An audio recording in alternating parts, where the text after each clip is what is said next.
Friday speaker series. I am Aditi Bhaumik. I'm a second-year PhD student in public policy in the economics track and a CID student ambassador.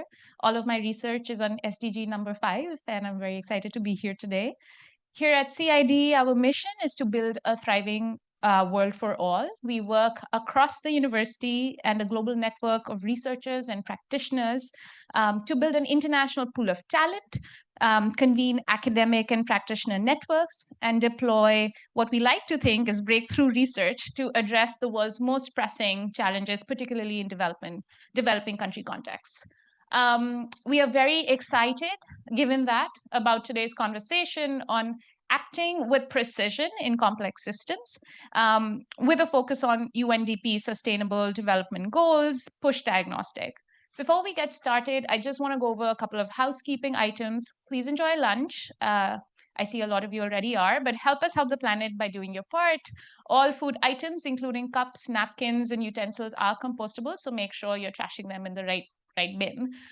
Please hold all questions for our speaker until she has finished the presentation and has opened the Q&A session. At that time, I'll go around with a mic so that we can all hear you clearly at the back of the room. We are recording today's session, but we'll keep the camera on the speaker only, ensuring that only voices from the audience will be recorded. The video of this event will be available on CID's YouTube channel afterwards. A CID team member may go around taking photos of the event for use on CID's social media channels. If for some reason you're not comfortable with that, please let a CID team member know right away. You'll see QR codes all around the room. Use them to check in into today's event. This helps us keep track of attendance and cater future events accordingly. And please make sure to subscribe to CID's newsletters, follow Harvard CID on LinkedIn, Instagram, Twitter, and the works to learn more about future events and stay connected with the community. Okay, so now I'd like to get to introducing our speaker for today. Laurel Patterson is the director of the Sustainable Development Goals SDG portfolio at the UNDP, the UN Development Program. She leads policy innovation to accelerate the SDGs across 130 countries and territories. She was previously UNDP's Senior Global Advisor for the SDG Achievement in Crisis Context. Laurel held senior global advocacy roles as UNDP Deputy Director for Partnerships and Deputy Director for UN Affairs. She also held UN field-based assignments in Somalia, Zimbabwe, Burundi, and Angola. Before UNDP, she was the Associate Director of International Affairs at Simon Fraser University in Canada, where she led the university's international development portfolio. Laurel began her career with UN Women in Sub-Saharan Africa as part of their flagship Women, Peace, and Security portfolio. Lauren holds an MPhil degree in international relations from the other Cambridge in UK, and she's a New Yorker. All right, so thank you all for being here. Laura, over to you.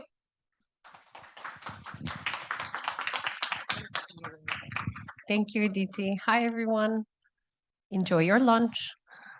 And it's really a pleasure to be here. So thank you very much for having me. I wanted to do a couple of things in 30 minutes or less so we have an opportunity to discuss.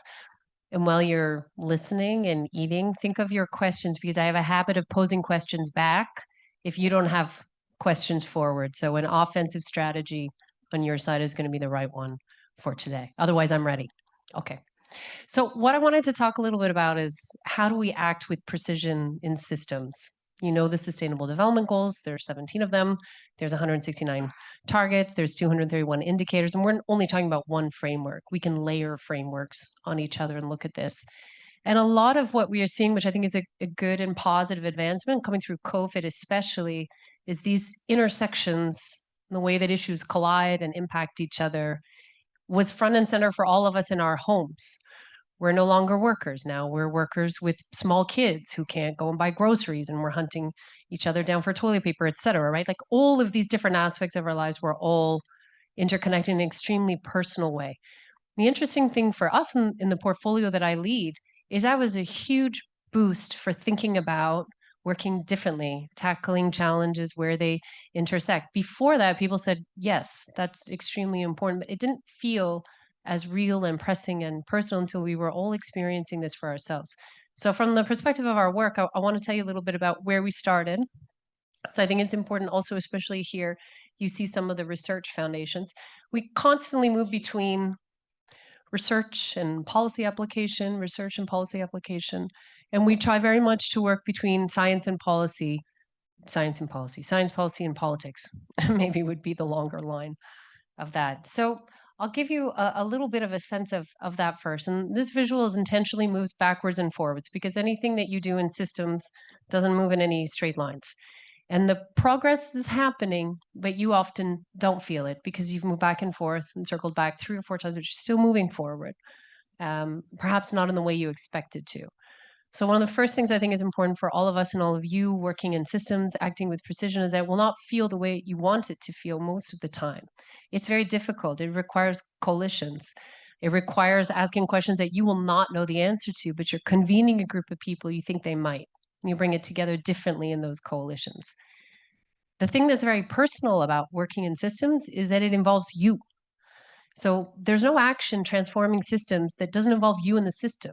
So that's where we are. We are all in the systems that we're seeking to influence and change.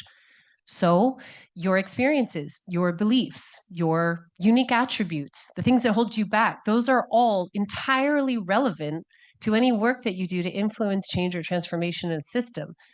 And the good news of that is those unique combinations of skills and experiences that you bring are exactly what's required, right? So again, for me, working in systems doesn't mean working somewhere else and then I'm at home the rest of the time. It's a way of thinking differently about how we live, how we approach challenges, and we take down some of these very artificial barriers. And we all had that experience, I think, in COVID as well, too. So we started with some research in COVID, where at the time, 2020, all of the best minds and models were focused on how bad it could be. It's a slight exaggeration, but not by much. How bad could it be? Would everything fall apart? How fast would that happen?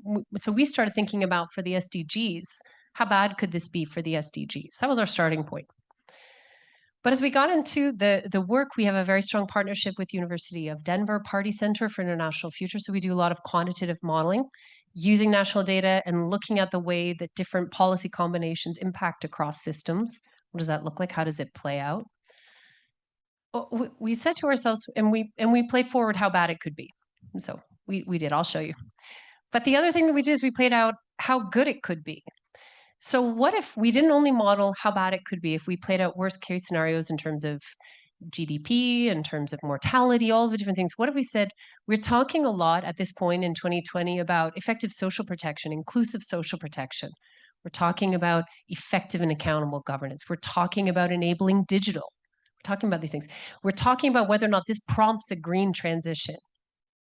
So the way that we interpret that work is to say, what does that literally mean? What would it literally look like if you were actually going to do it? If we nodded our heads and said, yes, that's all true, what would you do next? And we modeled it with our partners at University of Denver. We created a scenario we called the SDG Push. And you can look on our website. I don't think we're showing you this visual. I'm going to show you an updated visual of all of the parameters that we modeled together to say if we did this combination, if we pressed on these levers, these sort of acupuncture points. And what we found in doing that work, which surprised us, and that was all within existing literature and existing achievements that countries have made. So none of it was so wild that it could never have been achieved. So we were checking it and we were weighting the different expectations for different country typologies. We were working very hard to be within the realm of reality, ambitious, but within the realm of reality. And what we found in doing that work is that SDG push, those integrated set of choices outperformed a no COVID world. And that spoke to us at a time when we were only asking ourselves, how bad could it be? Or could we limit the worst that might come out of this? We were seeing that we could do better. It's not like in 2019 we were on track. We were not, right? And those are trends that exist over time as well, too. So it gave us a lot of energy. It got picked up in a lot of different places. And a lot of countries said, okay, make that real in my context. Let's work further. And of course, from a global study, as you all know, to country reality is a big, there's a lot of steps and that need to happen, a lot of additional work. But it helped us move back and forth between how can this be relevant country? What else do you need? What are we missing? How else do we make this something that can have an impact for countries beyond seeing the data and saying, wow, that's exciting. But then what? What would it look like? And we deepened our research as well, too. We started saying, what if we take this idea of an SDG push And what if we actually met our target of universal energy access? This is important. We said 500 million by 2025, universal energy access that's safe and affordable for all by 2030. That's goal 7, that's 7.1. Then we modeled it. We said, what would it take to actually achieve it? Not only what would it take to achieve it, but what would the co-benefits be? How many more children will complete secondary school? How many more students would be enrolled in primary school? How many more women would not suffer a fate of maternal mortality? I mean, because the system allows us to look across indicators and all those issues and make a different type of a case, an evidence-based case for the way that those energy investments are going to improve outcomes in a lot of other areas that people really care about. So we also try to make it so that it's fun to look at, right? It matters. And so we create a lot of the visuals, and this is playing out poverty levels. This is where we're able to say, listen, yes, we can focus on the worst, but we can also show over time, this is going all the way to 2050, the way that it plays out in terms of benefits of a different set of choices that are ambitious and they are still possible, both.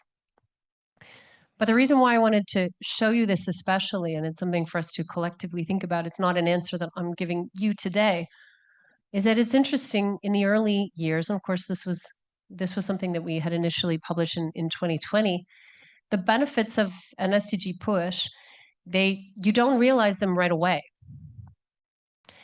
And so that becomes a challenge for us of how do we convince decision makers? How do we build different coalitions? How do we influence change if the change that you're going to set in motion is maybe not one that you're going to experience in your political cycle? How would we do that? Because these are big investments. They require confidence, they require financing, and you may not be in office, right? But we need you now to be able to do this. So it sparked a different level of depth, if I can say this, in terms of the way that we were benefiting from futures modeling. There's a couple of the reasons there why that can be valuable.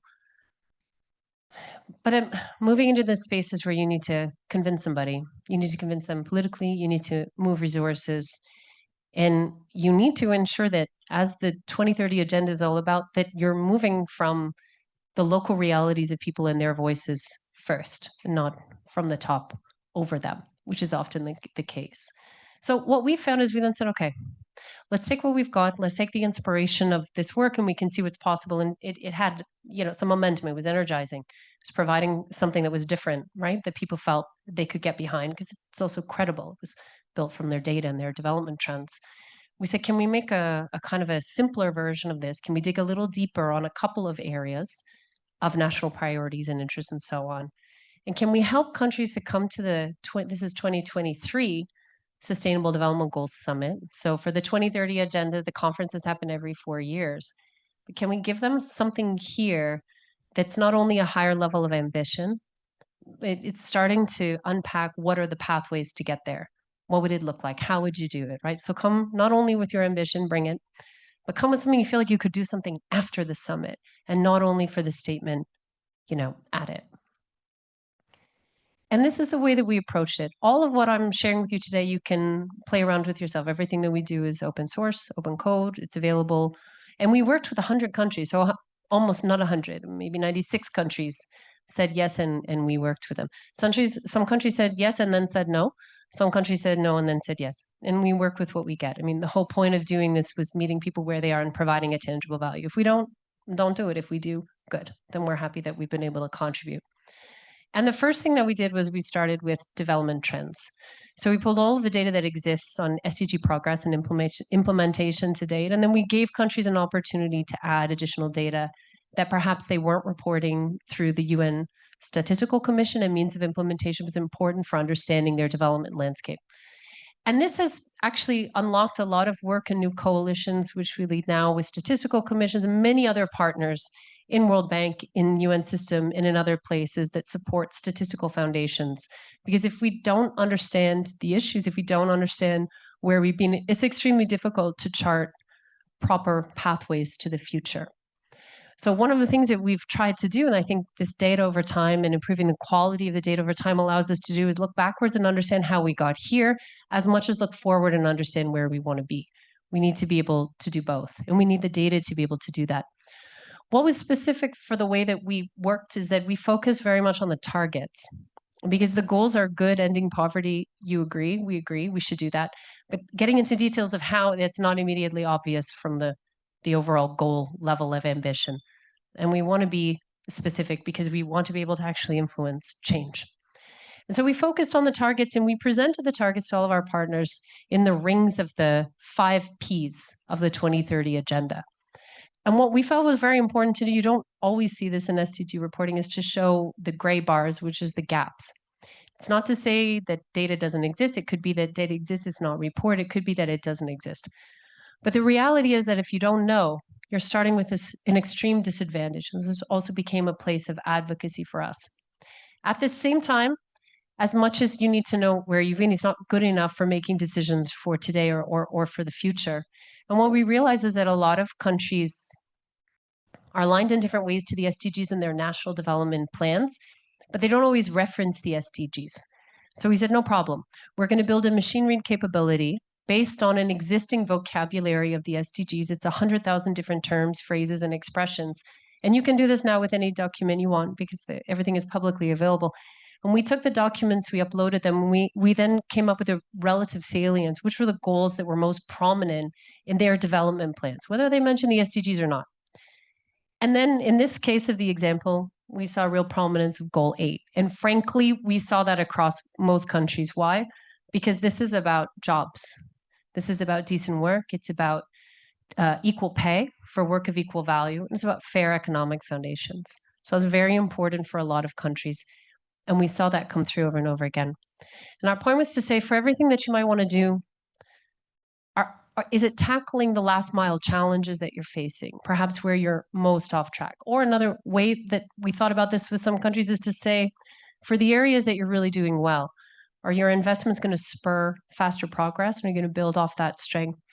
But the point was never to make a value judgment on where we are now. It was to say, what does this say to you, right? And how might we use this information to chart more precise policy choices in a very chaotic world that many countries are navigating.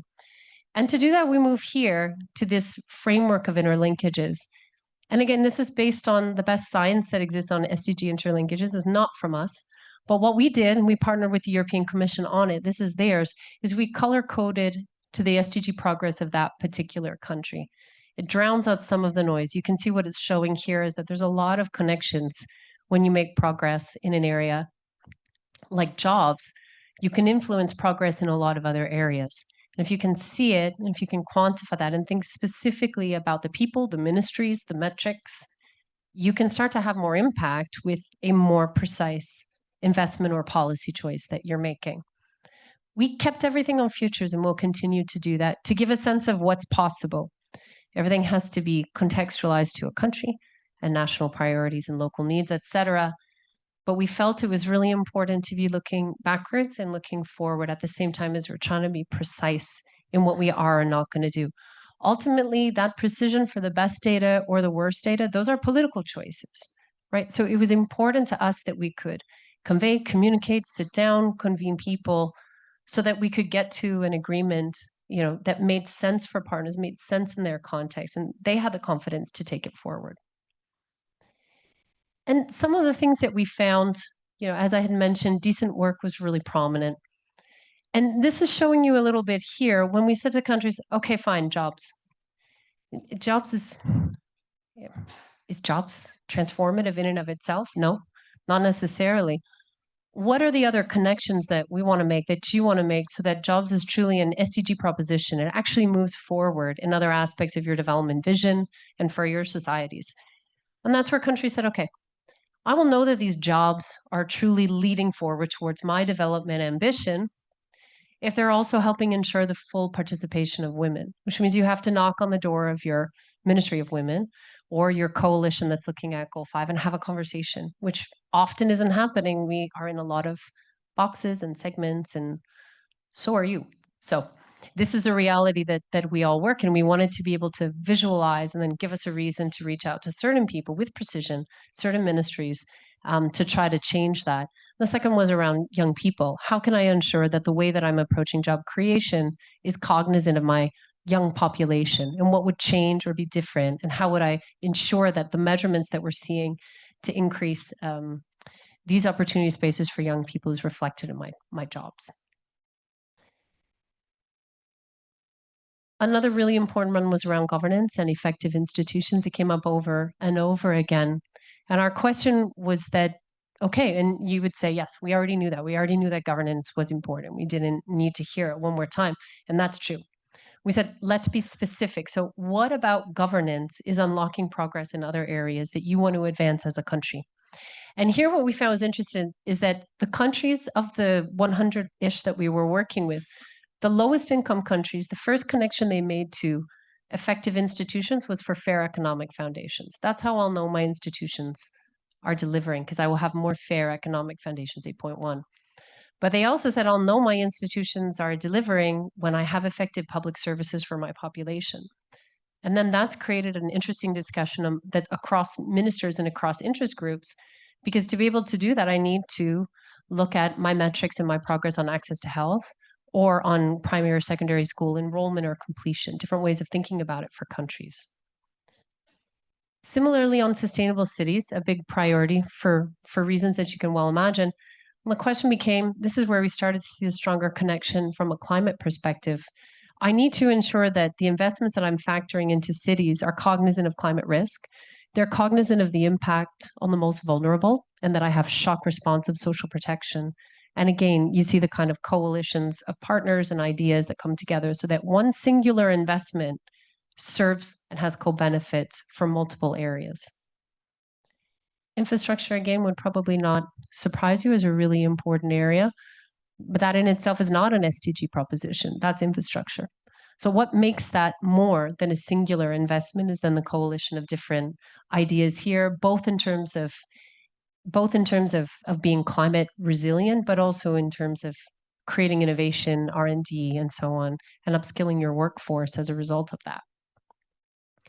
So as much as it's important, and we felt that it was important to open up these opportunity spaces, how do we do more? How can we be more effective? How can we bring more of a collaboration to the table? It's as important then for us to be able to say what's holding us back.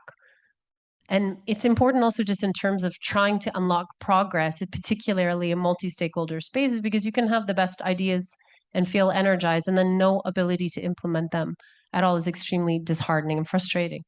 So we started looking with all of the countries, both at their growth pathways, and then we use IMF data for this on global economic outlook. And then we added additional analysis to that to look at how carbon intensive or how inclusive those growth pathways were.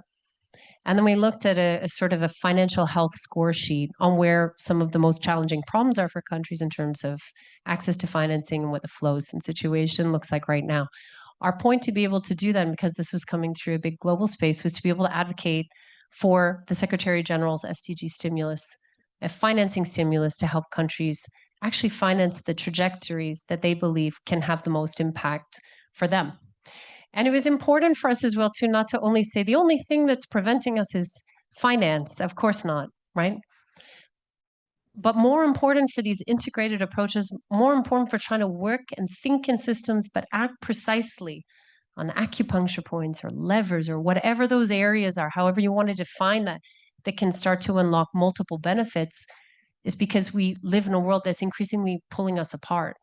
So these whole ideas and ways of thinking or bringing things together is even more difficult over time than it would have been. And within this, I'm sharing with you some of UNDP's Human Development Report research. This one was from 2 years ago now, but the work continues. And our publication for this year was about breaking the gridlock and tackling polarization. Is that we live in a context, no matter if you are in the most crisis-impacted country in the world right now, or you were here, or you were in Canada from where I'm from, everyone feels a higher level, a perceived higher level of insecurity than ever before. It creates these new forms of uncertainty that impact in different ways. And again, these are all the personal realities that we face, a crisis of anxiety, a crisis of insecurity, and so on, that actually prevent us from taking the steps towards these collaborative and systems-oriented approaches to change. Because the more that we feel fearful, we feel more locked out from each other. Since COVID, we tend to have smaller social networks that are less diverse, professional networks, the same thing. So these are forces that have to be factored into the way that we design. It won't be AI, it won't be the data alone. It will be how we and you as leaders in different spaces take this forward proactively. One of the things you wouldn't have seen in what I presented so far is a whole lot on climate. I pointed it out twice for a reason, because when we looked at the national development priorities, they often weren't particularly high on the agenda for climate, for oceans, for land, and for nature and biodiversity. And the reason for that is that for many countries in the way they take this, it's not because they aren't doing work in these areas. It doesn't find its way into the sustainable development, their national development plan. It happens in their climate related plans, which run through the Ministry of Environment predominantly. And we were shocked. At first, we thought it was just a problem in the way that we were doing our work or an error in our data. But this disconnect in the way that we approach the different frameworks, conceptually, we say they're obviously connected and we agree, and we often say add that to the end of sentences. But the reality is that when they work in different spaces and financing moves in different directions and priorities sit too distant from each other, we can't find those acupuncture points where you can make progress on multiple issues with precision. And we end up talking a lot about costing of different individual needs, the cost of nature, the cost of SDGs, the cost of climate, the cost of mitigation, the cost of an energy transformation, without capitalizing or capturing on the benefits that you could have across.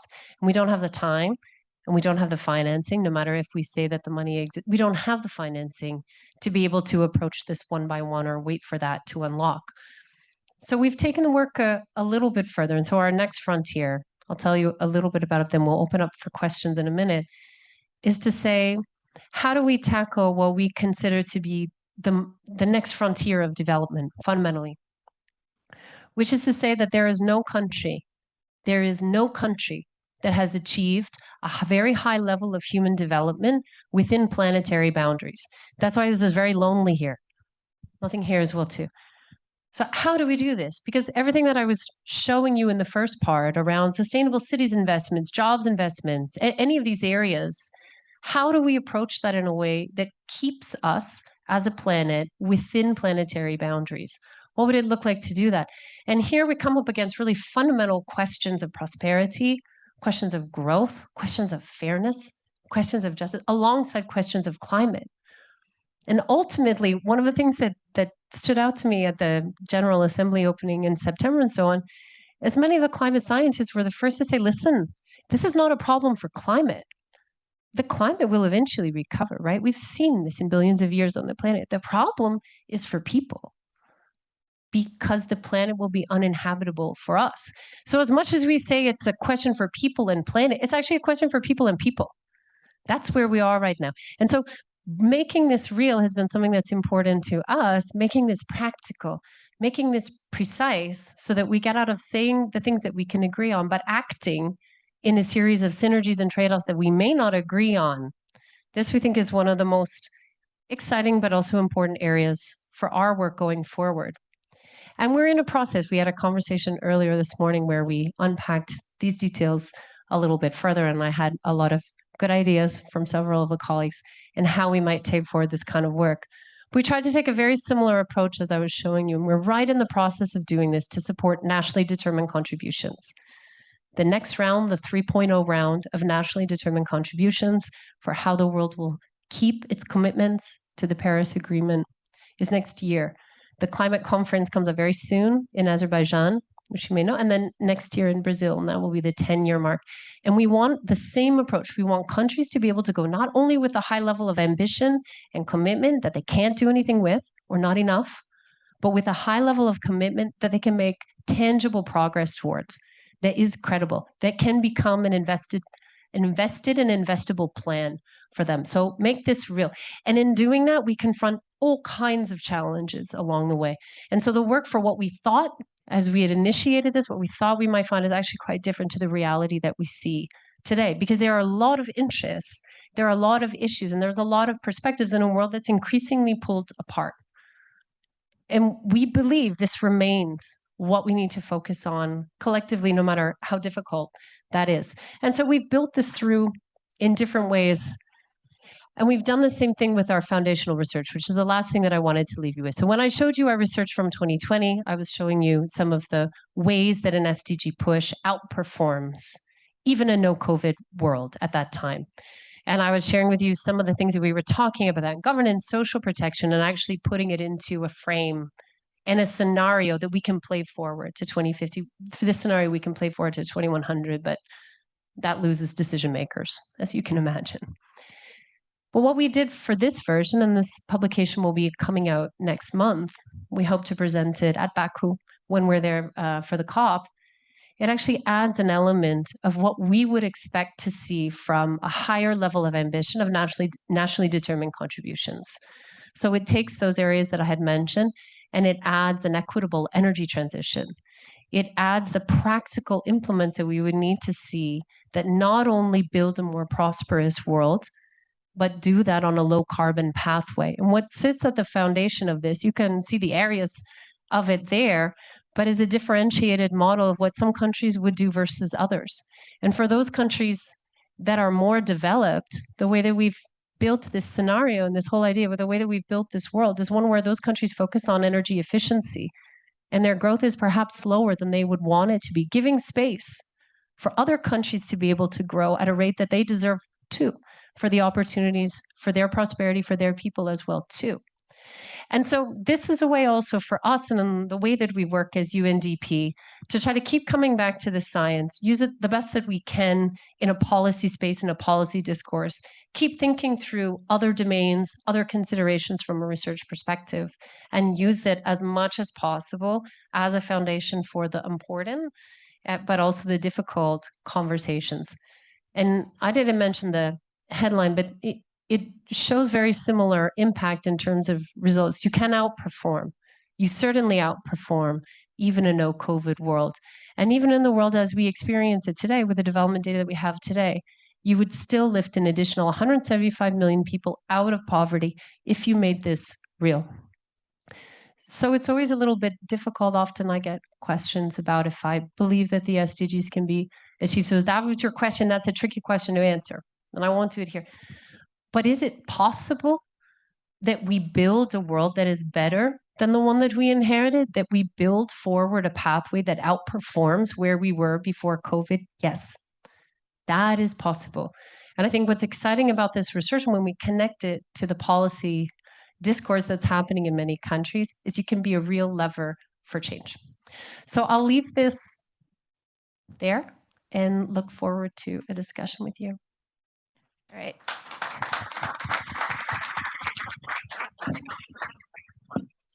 Thank you so much, Laurel.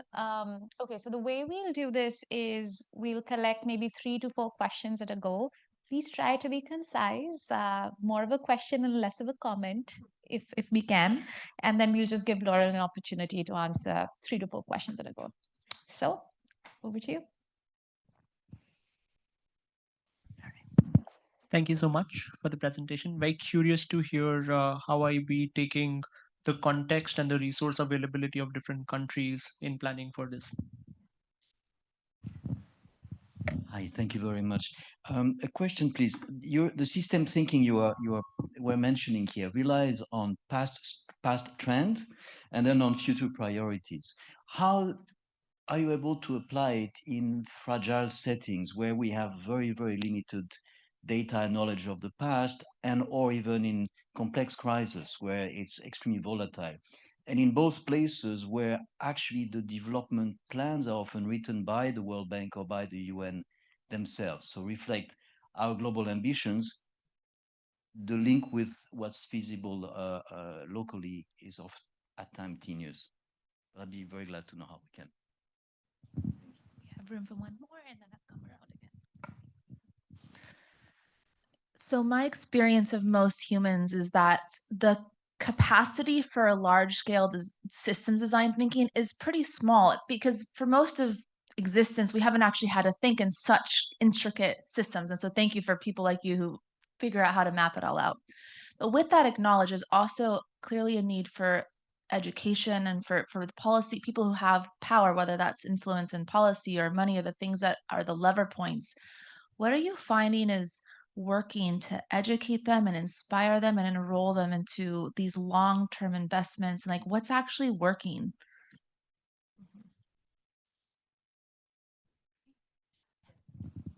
Thank you. A couple of things. So even for the way that we approach this work and the question on financing and the national realities to be able to do any of this work, everything that you see on the screen is something we develop in collaboration with other teams. So in that case, our sustainable finance team, which works very closely in other coalitions to create something, an initiative called INFF, Integrated National Financing Frameworks. And the idea through that work is to start to unpack what is possible, what exists, where are the gaps, what are innovative or other ways to bring in the necessary financing. And the connection with the work that we've done here is to be able to say, for what? So what are those areas? What are those costs? So you don't see it here because we aren't doing that work in this space, but it is taken forward through these INFFs and these other spaces for both sustainable and innovative financing discussions. So it's both cuts across public and also private. But it's the most important conversation that needs to be more tangible and practical now. So I think you see a lot of interesting innovation that some countries can afford and other countries can't, on green bonds, on blue bonds, SDG bonds, performance-based bonds based on the way that a country, in this example of Uruguay, makes progress towards its climate ambition. So there's a lot of innovative tools, but of course, to the question on fragile things, it doesn't work for all contexts or all countries. So, and those are gaps that a lot of people are looking at. And it's also a question for international financing frameworks overall, and a lot of those discussions underway as well to make those more fair. At the time that the UN was established, it had 53 members. Okay, it has 190 members now. At the time that the World Bank and other global financial institutions were set up, there was colonialism still active in many of the countries that we're working now. So we're dealing with systems that also themselves, multilateral systems, need to evolve to be able to address these challenges. But it's probably a separate conversation. But those are important issues that are being tackled and articulating now. And I'm sure will come up at World Bank, IMF in the fall meetings in the next couple of weeks as well, too. On fragile settings is true. And I worked for 7 years in Somalia, so in other crisis settings. So these tools have limitations in terms of what they could do on their own in a situation where you don't have enough data. The national priorities may not be reflective of the needs or ambitions of the people or written by others and so on. And there, what we've tried to do, one of the things that surprises nonetheless is that when we put this offer out, it came through the Secretary General to say any country that wishes to avail of this support, we will provide it. Almost for UNDP's priority countries that are in complex situations or crisis situations, the majority of them reached out. And I think what it speaks to is that countries want to be able to invest in the development pathways that move them out of where they are right now. I'm sure there are conversations on peace and security they want to have, humanitarian, yes, but fundamentally, they are after the pathways that can move them from where they are. So in those contexts, we tend to add a lot of additional data, different considerations, risk landscapes, absolutely. And in some countries, we started this work and then we have to put it on hold because the government won't accept the results for different reasons. Or in some cases, halfway through, there's a coup. And those are happening more and more often, right? And those are things that then have stopped us from making progress on some of these areas. In other cases where we don't work as closely with governments for different reasons, we brought different coalitions of partners together to carry out an exercise that can support other levels of synergy and coherence. But it's an open question. And without tailoring it to the specifics for crisis and fragile settings, this approach will have a limited impact. That's for sure.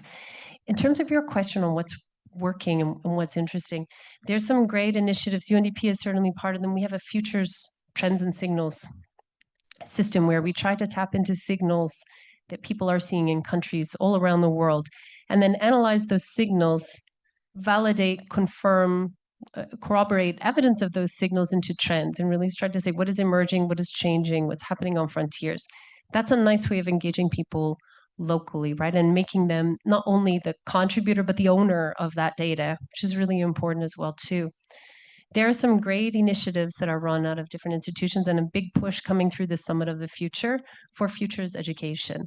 And part of the way that's being targeted is for the countries that are going to see the biggest demographic shifts or are already witnessing the biggest demographic shifts and focusing on young people really as the leaders and purveyors of these tools of futures and foresight and other things. And that's being picked up with a lot of enthusiasm. And I think that that's the right way to do it, because that's where we need people skilled and able to think about the futures. It's the most important place. So a lot of that is being targeted in that way, and I think that it's encouraging. It's even more encouraging when young people are the ones leading that work and training others on that work, and their reports are being published and their ideas are being voiced directly. So again, that's a continuous project, but I think it's encouraging to date. All right, let's do maybe 2 more questions. I know there's one at the back, and I'll come to you. Hi, my name is Niyati. I think you mentioned that you're going to be at Baku, but in COP26, COP27, it's been highly deliberated that the climate crisis can't be solved without shifting to more sustainable food systems. I wanted to know your perspective on that and the current status quo in terms of SDG integration in that space. Hey, thank you for the great presentation. I'm Emmanuel Kamanzi from HMS. I wanted to ask you if there's some work that UNDP is doing in terms of mobilizing resources to support these governments to implement SDGs, because when you get into discussions with the political government officials in these countries, I come from the African continent, much as they have the will and the prioritization of key SDGs, what you hear from them is there's not enough resources.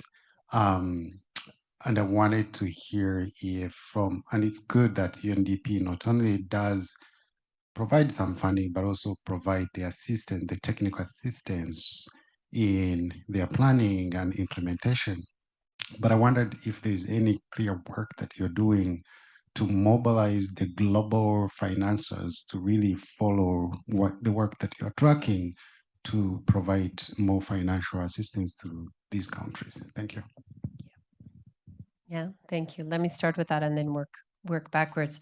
So there's a next conference that's coming up. Many are involved. UNDP is extremely involved in financing for development. It's the 4th global conference on this. It will take place in Spain next year. So the answer is yes, there's a lot of work happening to try to de-risk in different ways, in different coalitions investments, so that countries have an opportunity to put some of these transformations into practice. There are a lot of efforts to build the enabling environment, and UNDP is the only part of the UN system that has a governance mandate. So how do we ensure that we have effective, accountable institutions that also create an enabling environment for new investment or different investment flows to come into the country? There remains a bigger question of justice. And so there is a lot of work that's happening on IFI reform to ensure that countries can access loans at no cost. The statistics that we have for the number of countries that are in debt distress or going to fall in debt distress is that they spend more on servicing their debt than they do on social protection, 1.4 times more, 2.4 times more on servicing their debt than on health. So you're literally asking countries to build from a foundation they don't have while they're repaying a debt that they can't afford. That's the reality. And it's not changing.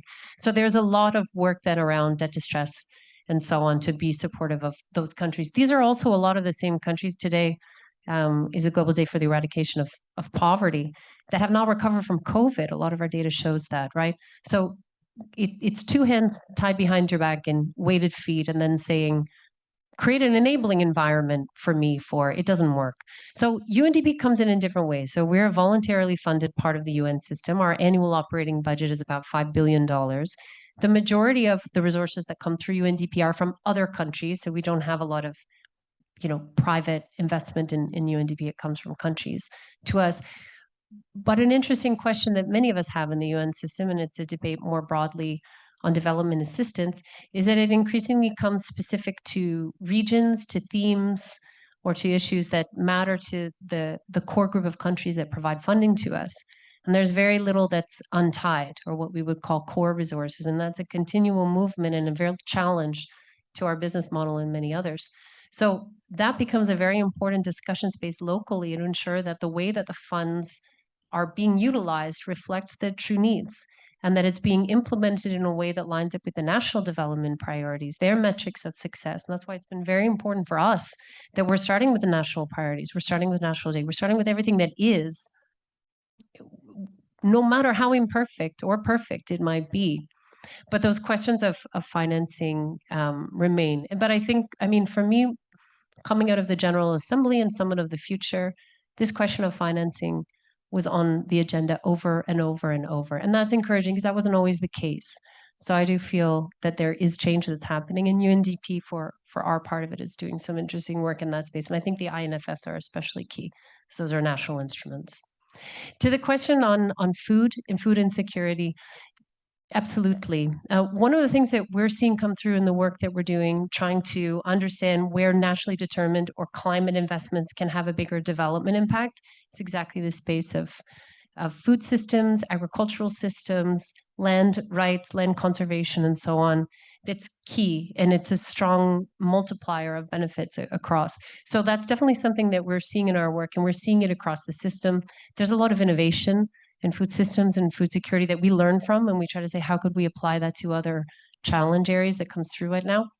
But I'd also say there's 3 conference of parties this year. We tend to focus on the climate one, but starting next week is actually the conference on biodiversity, which is taking place in Colombia. Then we have the climate COP, and after that, we have the land COP, which is taking place in Saudi Arabia this year. So I'd also say part of what we're thinking about, and all of these have reasons for existing in specific work agendas. For us, without saying anything more than this, it's how can we identify those common drivers specific to a country, not specific to a global framework, where really we can start to unlock progress. What does that deal space look like? What if there is a way at getting at what you wanted in your priority area, but that started from a different entry point because there was a political will and an opportunity for us to work differently? How do we build coalitions even if we don't always see ourselves or our issue at the top of the list? This is challenging. This is what we get into when we look at the reality of systems, but then the need to act with precision. So we're out of tech, we're out of AI, and we're into very real human spaces. And so for me, even a conversation like this, every conversation like this, every time you find yourself stuck on an issue, I encourage you to ask yourself, who would you reach out to that you might be reluctant? Maybe because you already think they don't agree with you. Maybe you think that they won't want to collaborate. This is the power of what we need to be doing, because so much of what we see in the data as well too, it shows us that the sense of polarization creates a lot of misperceptions. I was telling some of the colleagues earlier that in our human development report this year, we asked how many people would be willing to provide a portion of their income for climate action. 80%-ish of people said, yeah, I would do that. Second question, if you looked at the people around you, what's your guess? How many of them would make the same choice that you did? Less than 40%. And what this means is that if we feel that we're acting alone, if we feel that we would make a choice and others wouldn't, one, imagine the power of correcting that misperception, because there's way more of us that feel that we don't find each other. But the second is that when we don't find each other, we tend not to act because why would I bother when all of you guys are going to move in the opposite direction, right? It's disempowering. So I really think the message for everything that we're trying to do with innovation, with systems, with bringing it together, is to help us get to a place where we can sit at a conversation and hold difficult conversations, right? And find solutions that can actually move us forward, say the things that need to be said. And that's a space that's shrinking, that requires, I think, the most protection. And I believe, even though you didn't ask me about future of SDGs, but this is where the value is in frameworks like this, is because it gives you sort of a common language. It gives you an ability to build common ground. And although it's broad, to me, if you took it less as a list of 169 things and you built it more as a landscape, you could find the places that you wanted to stop, as opposed to feeling like you needed to do everything in it. I'll leave it at that. Thank you all.